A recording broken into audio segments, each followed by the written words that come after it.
For today's video nga pala ay tatanggalin ko itong mga luma kong naka-display dito kasi nakatatanggal na siya. Pero ganito lang din naman din yung gagawin ko. Nalagyan ko lang siya ng lining na gold para iba-ibang tingnan. Medyo aesthetic ba? So sinimulan ko na nga siyang tanggalin isa-isa at medyo mahirap nga pala siyang tanggalin. Kaya gagamitan ko siya ng kutsilyo para madali ko siyang tanggalan dito sa may dingding. Ayan nga, nangangalahati na nga ako at medyo masakit yung kamay ko dyan kasi nung wala akong ginamit na kutsilyo, natanggal yung isang kuko ko dyan. Hindi naman literal na isang kuko, pero yung gilid pa o yung haba ng kuko ko. At ayan na nga, isa-isa ko na nga tinanggal yung mga nakalagay dyan ng wallpaper. PVC wallpaper nga pala ang tawag dyan. So, ayun, gumamit na ako ng bangko para matanggal ko lahat. At nung matanggal ko na nga pala lahat, ay kumuha ko ng walis. Nang sa gayon ay matanggal ko rin yung mga agyo-agyo. Habang kinukutkot ko pala yung mga adhesive tape na nakadikit dyan, ay ito, may makulit na bata na naman, makikialam din eh. O, diba?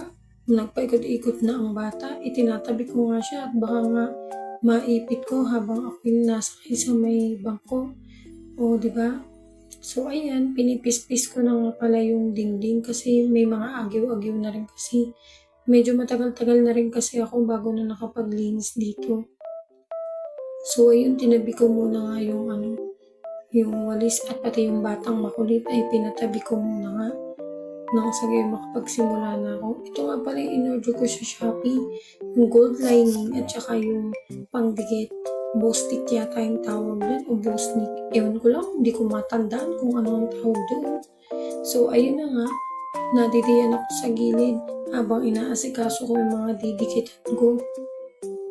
Nang sa gayon ay hindi mo pa mali-mali ang lagay ko o diba may sandok pa nga akong hawak.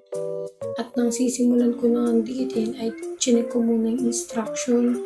Pero bago ko nga pala yung dikitan ay nagwalis-walis muna ako nang hindi maaligasgas ang sahig.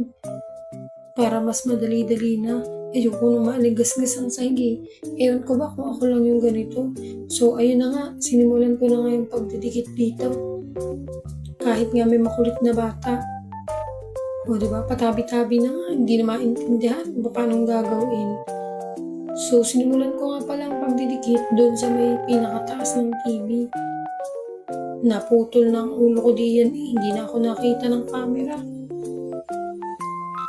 Ang hirap kaya kapag naglalagay ng ganito. Akala ko noon, ang dali-dali lang, pinapanood ko sa ibang tao.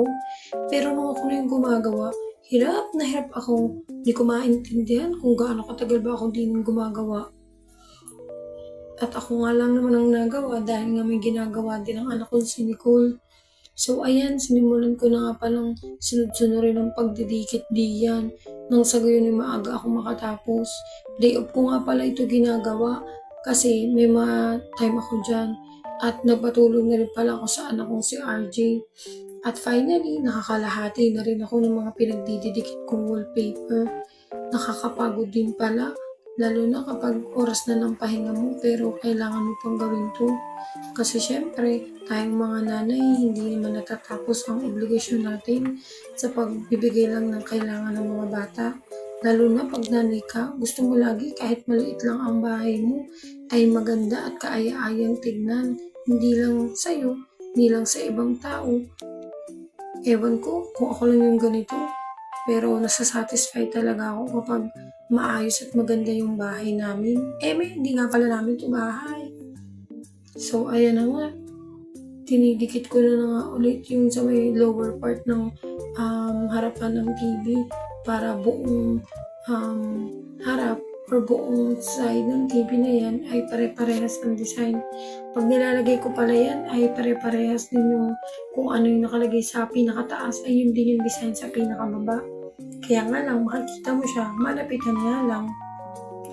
Inayos ko pa nga dito yung camera kasi para bang iba yung angulo. O diba, medyo dumidilim na kasi medyo maulan din yung time na ginagawa ko yan. At nilikot pa nga ng batang makulit. Oo, di ba? Nilaglag nga ang camera. So, nung naibalik ko na yung camera, ay sinimulan ko na ulit. Malapit na rin sa katotohanan to. Kunting-kunti na lang, tapos na rin ito. 3 layer na lang o 2 layer na lang, halos tapos na to. Pagpasensyahan nyo nga pala yung likodan ko Medyo madaling-madali na rin ako talaga dyan So, ayun.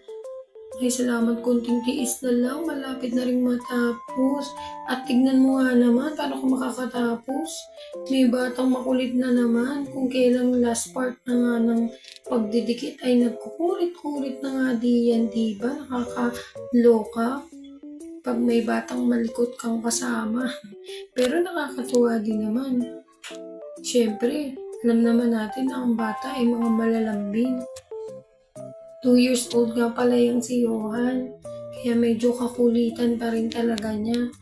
At ayun nga, di ba, ayaw pa rin niyang umalis sa likod ko. Nagdidikit na ako sa last part or last layer pero nakaakit pa rin siya sa likuran ko. Sus Mariosep. At tingnan mo naman na, oo, di ba? At dyan sa part na yun nga pala, nagdidikit na ako ng gold lining. Patapos na ako dyan. O diba, ang ganda sa matang tignan. At matapos nga ako, finally, ito na siya. Thank you for watching. Bye-bye!